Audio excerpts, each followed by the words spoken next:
যেথা সকল জাতির সকল মানুষ নির্ভয়ে মার চরণ ছোবে, সেথায় এবার মায়ের পূজা হবে। আয় অসুচি আয় রে পতিত, এবার মায়ের পূজা হবে।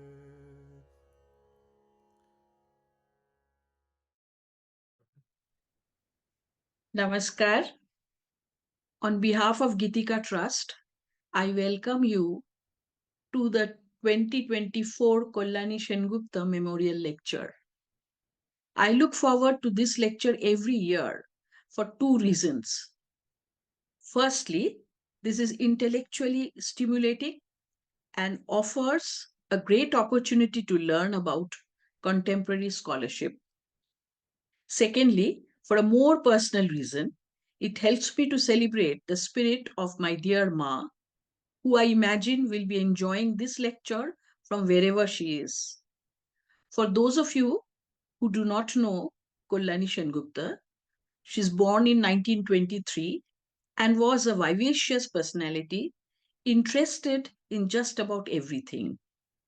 Her diary bears fond memories and recollections of a childhood witnessing the Indian freedom struggle, civil disobedience movement, call for boycott of foreign goods, the chants of Vande Mataram, slogans like Gandhi Raja hobe, তবেই ভারত স্বাধীন হবে, processions, public meetings, and arrests. Even at the age of 85, she was passionate about narrating her account of the freedom struggle and teaching her grandchildren Swadeshi songs of the stalwarts like Nazrul, Atul Prasad, Dijendra Lal, and Rabindranath from her collection of Swadeshi Ganer Bhandar. To honor her life and love of Swadeshi Sangeet, this memorial lecture was conceived to continue expanding the scope of Kalyani's Swadeshi Ganer Bhandar in contemporary times. On this note, I also take great pleasure in welcoming Dr. Achintya Prahlad to deliver this year's lecture. Achintya has a PhD from the Max Planck Research School on the physics of biological and complex systems. Thereafter, he has been a visiting scholar at Indian Institute of Science and a visiting faculty at Ashoka University. To pursue his interests in ethnomusicology, Achintya has subsequently graduated with a MA in music from the School of Oriental and African Studies, University of London. Achintya's today's talk will be based on his research findings published recently in the Yale Journal of Music and Religion.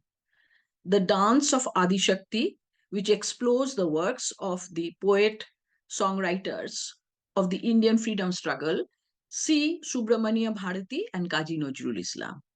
Without any further ado, I welcome Achintya to deliver his address. Thank you.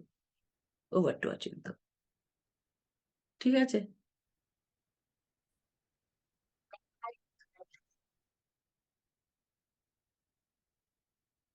Namaskar. On behalf of Gitika Trust, I take great pleasure in welcoming you to the 2024 Kalyani Sengupta Memorial Lecture. I look forward to this lecture every year for two reasons. Firstly, this is intellectually stimulating and offers a great opportunity to learn about contemporary scholarship. Secondly, for a more personal reason, it helps me to celebrate the spirit of my dear Ma, who I imagine will be enjoying this lecture from wherever she is. For those of you who do not know Kalyani Sengupta, she was born in 1923 and was a vivacious personality, interested in just about everything. Her diary bears fond recollections of a childhood witnessing the Indian freedom struggle, civil disobedience movement, call for boycott of foreign goods, the chants of Vande Mataram, slogans like Gandhi Raja hobe, তবে ভারত স্বাধীন হবে, processions, public meetings, and arrests. Even at the age of 85, she was passionate about narrating her account of the freedom struggle and teaching her grandchildren Swadeshi songs of the stalwarts like Nazrul, Dijendra Lal, Atul Prasad, and Rabindranath from her collection of Swadeshi Ganer Bhandar. To honor her life and love of Swadeshi Sangeet, this memorial lecture was conceived to continue expanding the scope of Kalyani's Swadeshi Ganer Bhandar in contemporary times. On this note, I take great pleasure in welcoming Dr. Achintya Prahlad to deliver this year's lecture. Achintya has a PhD from the Max Planck Research School on the physics of biological and complex systems. Thereafter, he has been a visiting scholar at Indian Institute of Science and a visiting faculty at Ashoka University. To pursue his interest in ethnomusicology, Achintya has subsequently graduated with a MA in music from the School of Oriental and African Studies, University of London, and is now a doctoral candidate for his second PhD in the Faculty of Music, University of Cambridge. Today, Achintya will talk about his research findings published in the Yale Journal of Music and Religion, The Dance of Adi Shakti, which explores the works of poet-songwriters of the Indian freedom struggle, C. Subramania Bharati and Kazi Nazrul Islam. Without any further ado, I welcome Achintya to deliver his address. Thank you. Over to Achintya. Yeah, good afternoon, everyone, and it's really a pleasure and an honor for me to be giving this talk about my work. This paper was published when I was a postdoctoral fellow at Ashoka University in 2020. It was published in 2021. Uh, so I gathered from Dr. Shujata Chaudhuri that the main thing they want me to focus on for this lecture is the goddess of the nation, which is the third part of my paper. So I'll be mainly talking about that. I've just got a little. So here you can see Mahakavi Subramania Bharati at the left and Kazi Nazrul Islam on the right. Both of them actually were very knowledgeable in music as well. Like, most of their songs would be set to a raga and a tala. I mean, they're not just poems, they're also songs. I mean, they wrote both kinds of poems, songs as well as just plain poems. Let me just move on with my presentation now. Yeah. So I'll first just begin with some biographical information about both the poets. So Mahakavi C. Subramania Bharati was born in Ettayapuram, which is in the Thoothukudi district in what is now Tamil Nadu, on 11th December 1882. And at the tender age of 5, he lost his mother. So I have a feeling possibly this loss is what drew him very strongly to the mother goddess. Because he refers to goddess Kali as a mother in so many of his poems. The title of Bharati, which in Sanskrit it is Bharati, but in Tamil we say Bharati.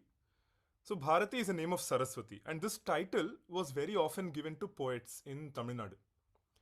And he got this title at age 11 because the people at the poets at the Ettayapuram Samasthanam, the court of Ettayapuram, the Darbar of Ettayapuram, was so impressed by his poetry that they felt they should award him this title, which is given to great poets. And 1897, again very young, he was married to Chellamma, whom you can see on the right side here.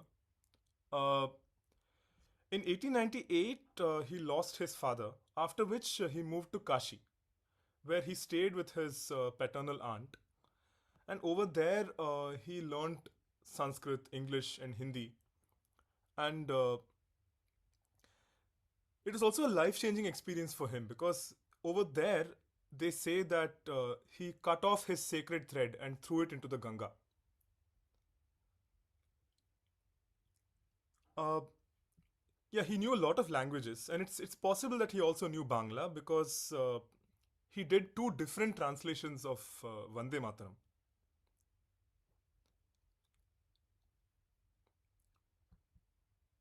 In 1904 and between 1904 and 1908, he was a journalist for various newspapers. And I think 1905 he became the editor of India. Uh, in Swadesamitran and Chakravartini, these two journals which I've mentioned here, not journals, sorry, newspapers, he was a sub editor. But in India, he was the editor.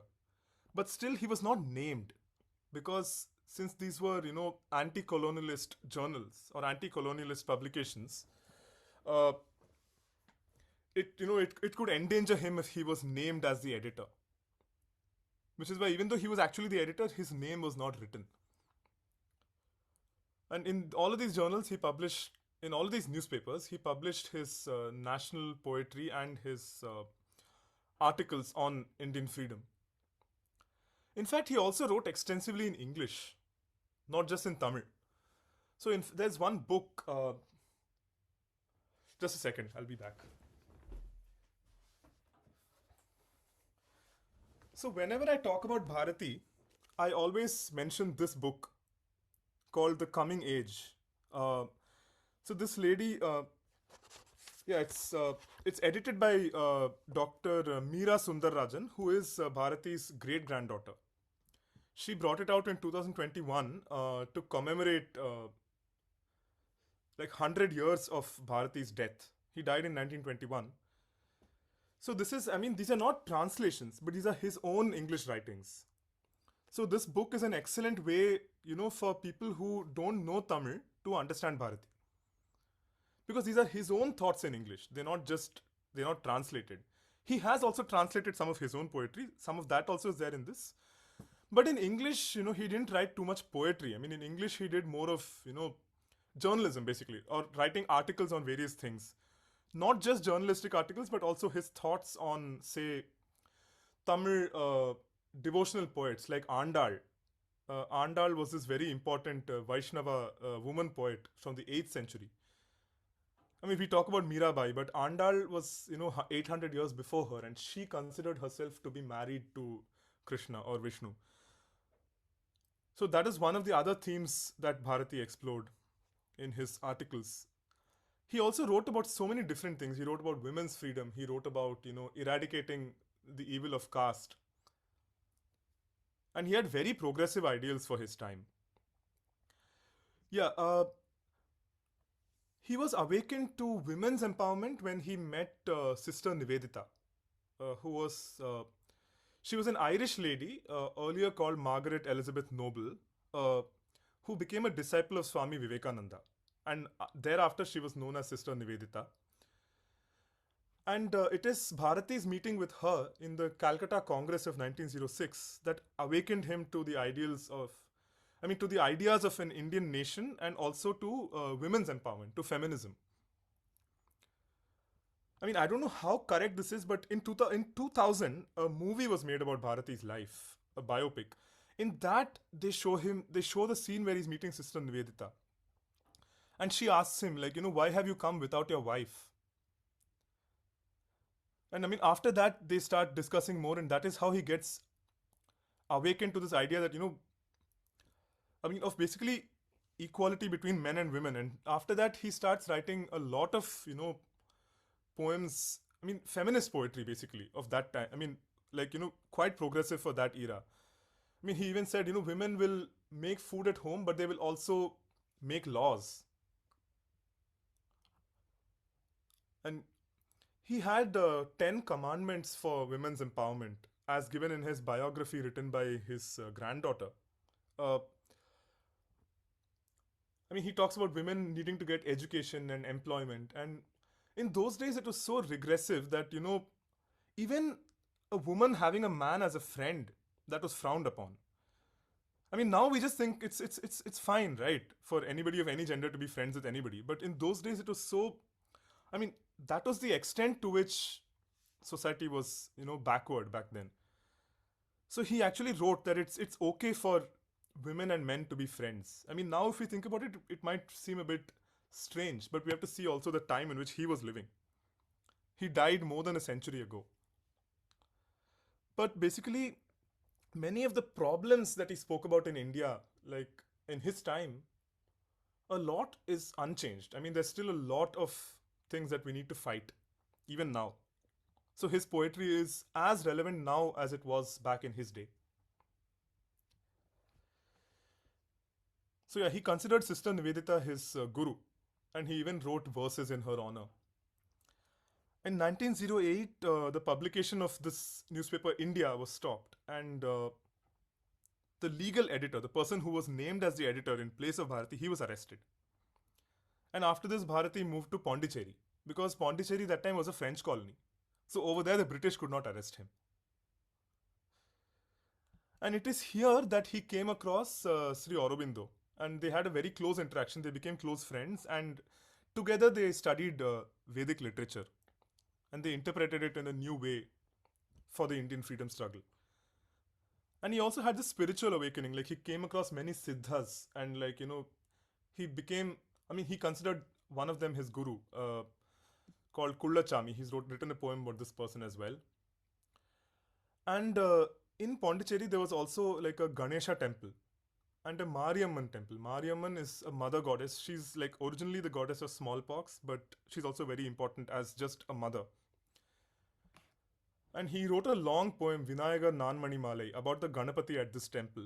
And also he wrote another poem about the Mariamman. So that Mariamman is called Desam Uttumari. Desam is the country. So he saw Mother India and Mother Shakti as one and the same. In 1918, as soon as he came back to British India, he was arrested. But then with the help of his friends, he was able to get out of jail. And then he moved to Kadayam in Tirunelveli district, which is his wife's village. In 1919, he very briefly met Gandhi. And again, he also wrote a poem about Gandhi. 1920, like the last 1 year of his life, he was in Chennai. And I think the India magazine was started again, and he again continued as the editor. In 1921, he was, in the Parthasarathi temple in Tiruvallikeni, Chennai, also called Triplicane, there was an elephant. In South Indian temples, you often have elephants. And over there, he used to feed that elephant. But one day that elephant was a bit in must, and he didn't realize that. And he himself was also a bit intoxicated. So the elephant just threw him down. He was around for a few days after that, and even after this fall, he gave a speech somewhere. But his health progressively deteriorated, and then he passed away in September 1921. But as his granddaughter says, it is only the end of his bodily existence. I mean, his poetry is still very much alive. So that is about Bharati. Now I'll move to Nazrul. Oh, here's one more slide. Okay, this is just to give you an idea of the breadth of his poetry. So the nation, the goddess of the nation, Tamil language, Tamil land, anti-caste themes, feminist themes, Russian Revolution. So the thing is, his poem on the Russian Revolution is very interesting because he attributes the success of the revolution to Kali. The poem begins with the words Ma Kali Parashakti, like Mahakali Parashakti. Like he says that she cast her benevolent glance on Russia, and that is how the revolution was successful. So he's a person whom you cannot really slot into any one political ideology. Like he speaks about, he imagines India as a goddess, riding on a lion. But at the same time, his idea of India is not based on religion, because his idea of India includes all religions. Like there's one song, Tayin Manikodi Parir. Come, let us see the jeweled flag of the mother. In that, he describes the flag as, Indiran Vachira Morpal, Adil Engal Turukkar Ilampirai Orpal. Like on one side there is Indra's Vajra, and on the other side there is the Islamic crescent. So both are very much a part of India. He also wrote songs on, he wrote a poem on Allah, he wrote a poem on Buddha, on Guru Gobind Singh, on Jesus Christ. And the poem on Jesus Christ is pretty interesting. It's like it gives, he has a spiritual interpretation or a sort of metaphysical interpretation to the crucifixion. And of course, on Krishna, he wrote a whole series of songs, like imagining Krishna as a mother, a father, a child, a friend, a playmate, a lover, I mean, a male lover, a female lover. Krishna in all these forms. Similarly, Nazrul also wrote 400 songs on Krishna.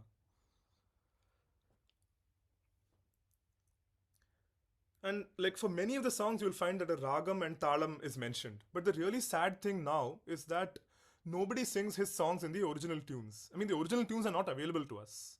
Possibly his family knows them, but they have not published them.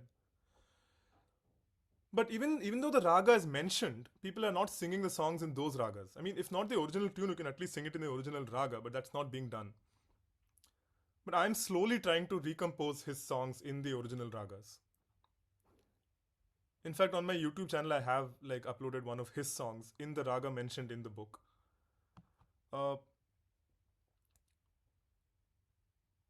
Yeah, and the song about Indian indentured laborers in Fiji, like, he talks about how Indian women were taken to Fiji to work in sugarcane fields. It's called Karumbu Totatile, in the field of sugarcane. So even there he addresses Kali and he says, is there no remedy for this, like for the suffering that these women are undergoing in Fiji? So yeah, the goddess informed everything. I mean, even when he looks at other countries, like, the goddess is present there as well. And he was more spiritual than religious, as I will tell you later in the talk. Okay, so now we come to Nazrul. But before that, are there any quick questions? We'll do the question answer session at the end. Okay, then I'll go on. Just 1 second.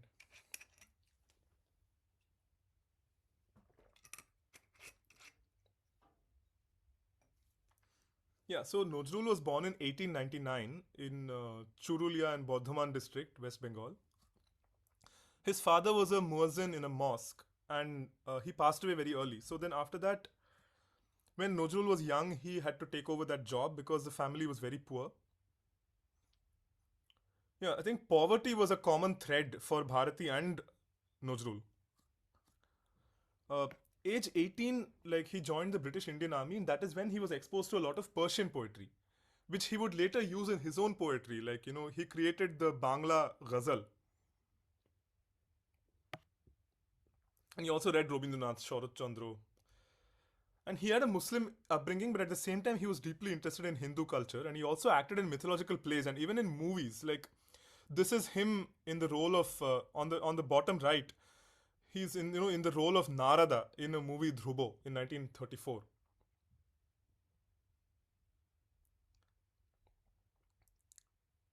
And so, I mean, you can see him with musical instruments here and teaching music. So just like Bharati, he also had a deep knowledge of raga music, and he was also an excellent singer. Like, I did come across a recording of him singing on YouTube. He even created his own ragas and he interpreted existing ragas in new ways. And 1920 onwards, he became an active participant in the freedom struggle. And this is when Kali or Durga became very important in his national consciousness. And he believed in an India where all members of all religions would freely coexist. And so he was actually initiated in Shakta Tantra, unlike Bharati. Like, Bharati was a Shakti devotee, but his granddaughter, Vijay Bharati, she says that he was not a practitioner of the, the tantric Shakta rituals. But even Nazrul was not really ritualistic. Like, he had a very different approach to bhakti, both in an Islamic sense and a Hindu sense. And 1930s were a very difficult period in his life, and that was his most prolific period as a poet. He composed like 150 songs on Kali, 400 on Krishna, and also many Islamic themed songs, where he beautifully mixes, Arabian culture and Indian culture.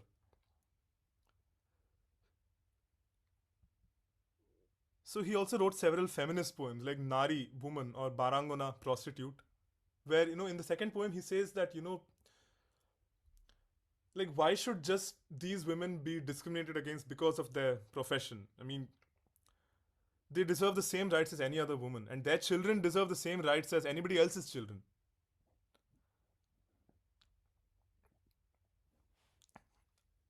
And of course, he was opposed to religious extremism of any kind, whether in Hinduism or in Islam. And he married a Hindu lady. So he was a Muslim from West Bengal, and he married a Hindu from East Bengal, Ashalata Sengupta, who was renamed Promila. And their 4 children had double names, one Hindu name, one Muslim name.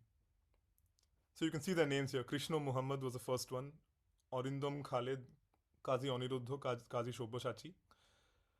And like Shama Sangeet, the traditional Kali songs in Bangla, he interpreted them in a new light. And he really created a modern form of Shama Sangeet. So here you can see this quote by Rachel McDermott.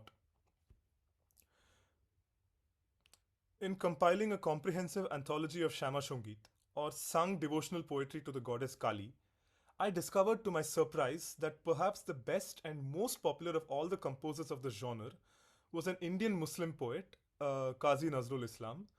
Sometimes when I interviewed singers and asked them to perform their favorite Shama Sangeet for me, they would sing Nazrul only. Yeah. So, there are many ways of looking at the goddess of the nation. You could see her as Kali, or maybe like not even an iconographic representation of Kali, but more an iconic. So the way Bharati looked at Kali was more of an iconic representation, or more of metaphysical, without a strict iconography. He talks about a mother goddess of the nation, like a Bharat Mata, with iconography similar to Durga in some of his other songs. And he had even written a Tirupalli Elchi, that is a Suprabhatam song for the goddess of the nation.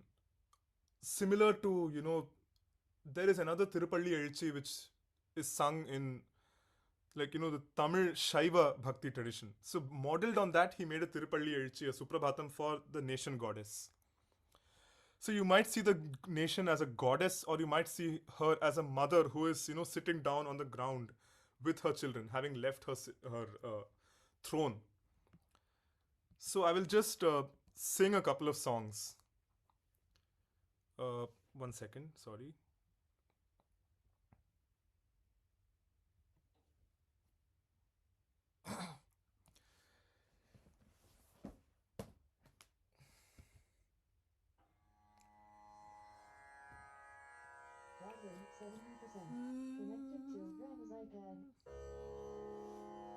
Is the Tanpura audible? Yes. Yeah, please give me 1 second. I'll stop sharing for now.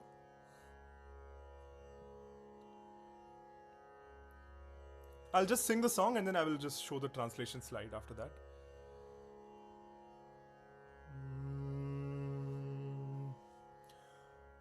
Ore ayo shuchi aare potit. So the song says, Ore I Oshuchi Aire Potit Ebar Mayer Puja Hobe. So all the people who have been deemed impure or fallen by society, they aren't actually impure or fallen, but society sort of pushes them into that position. He says, come, all of us, let us come together and we will all worship the goddess together. And the water that is offered to her in the holy pot will be water that has been touched by everybody of every caste, and everybody of every caste will touch her feet. So this is the ghat, the pot of water, is placed in the Durga Puja pandal. So he uses that as a metaphor, so the goddess is no longer on her lion throne, but she's now on the ground with her children. Like the nation is the people. That's what he's emphasizing through this song. Ore ai oshuchi aire poti এবার মায়ের পূজা হবে, আয় অসুচি আয় রে পতিত। সে যেথা সকল জাতির সকল মানুষ নির্ভয় মার চরণ ছবে, সেথায় এবার মায়ের পূজা হবে, আয় অসুচি আয় রে পতিত, এবার মায়ের পূজা হবে। So I'm sorry I wasn't able to learn the complete song in time for the talk, but I will just show you my translation of it.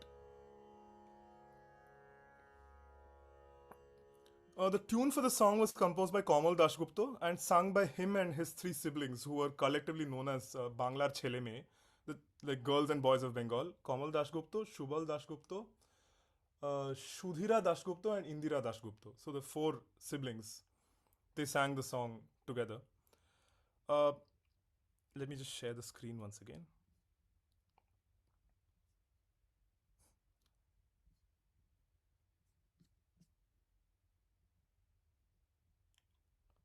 Yeah. So here's my translation. So মোরা জননীকে দেখিনি তাই ভাইকে আঘাত হেনেছে ভাই, like we've not seen the mother, that's why brother inflicts blows on brother. Today when you see her you will understand that we're all the children of one mother, that's what he says. So no temple, no priest, no scriptures, no doorkeeper, whoever comes and calls out to her, ma bole je dakbe eshe, ma will take them in her lap. And so Shingho Ashon theke neme, she's sitting on the dust, on the ground, after descending from her lion throne. Yeah, and her auspicious clay pot is filled with holy water that everybody has consecrated, no matter what their caste or what their community might be. So that's this song. Okay, now coming to Bharati. I've taken this song as an example. Sudandira Pallu. Pallu is a song, it's a traditional song from certain parts of Tamil Nadu, sung by certain communities of agricultural laborers. I mean, it has many different themes, but possibly in Bharati's time, it had a stronger goddess association. So it's a song that is sung when worshipping Kali and other such goddesses. So this song, Aduvome Pallu Paduvome, the title is Sudandira Pallu, or the Pallu of freedom. This song was, featured in a movie called Naam Iruvar, or We Both. It was a nationalistic, a patriotic movie in which D.K. Pattammal, who was a very famous Carnatic vocalist, she sang the songs. And this song, Aduvome Pallu Paduvome, the cinema version, which is what is popular, sounds like this. ஆடுவோமே பள்ளு பாடுவோமே ஆனந்த சுதந்திரம் அடைந்து விட்டோம் என்று, ஆடுவோமே பள்ளு பாடுவோமே ஆனந்த சுதந்திரம் அடைந்து விட்டோம் என்று, ஆடுவோமே எங்கும் எங்கும் சுதந்திரம் என்பதே பேச்சு, எங்கும் சுதந்திரம் என்பதே பேச்சு, நாம் எல்லோரும் சமம் என்பது உறுதியாச்சு, சங்கு கொண்டே வெற்றி ஊதுவோமே,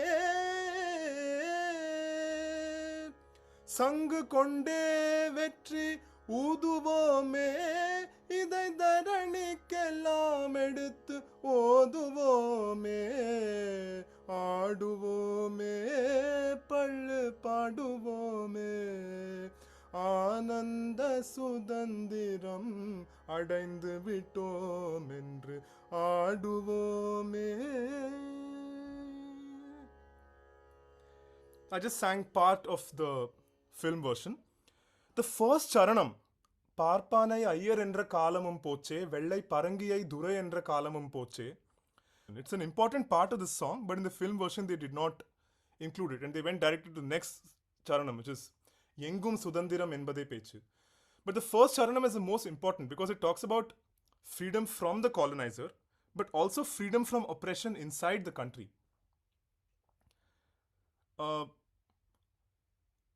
Yeah, so even though the song doesn't directly mention the goddess, because of this thing of, Pallu songs being sung while worshipping the goddess, that is why I included it in my paper in the topic, within the topic of the goddess of the nation.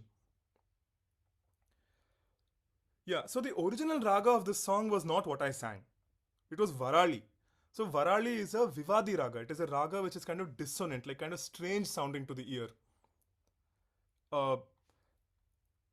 So I am also trying to compose a song for this, a tune for this song in Varali, but I haven't completed that. So Varali ragam is something like this. Sa sa ga re ga ma pa da ni sa sa ni da pa ma ga re sa. So that ga, I mean in Karnataka it's a Vivadi raga. So the third swara ga is actually re 2. So sa re ga, this, it's right there. So that's why it sounds a bit strange to the ear. So I think the tune that I'm composing, like ஆடுவோமே பள்ளு பாடுவோமே ஆனந்த சுதந்திரம் அடைந்து விட்டோம் என்று ஆடுவோமே, something like this. I've not completed it yet.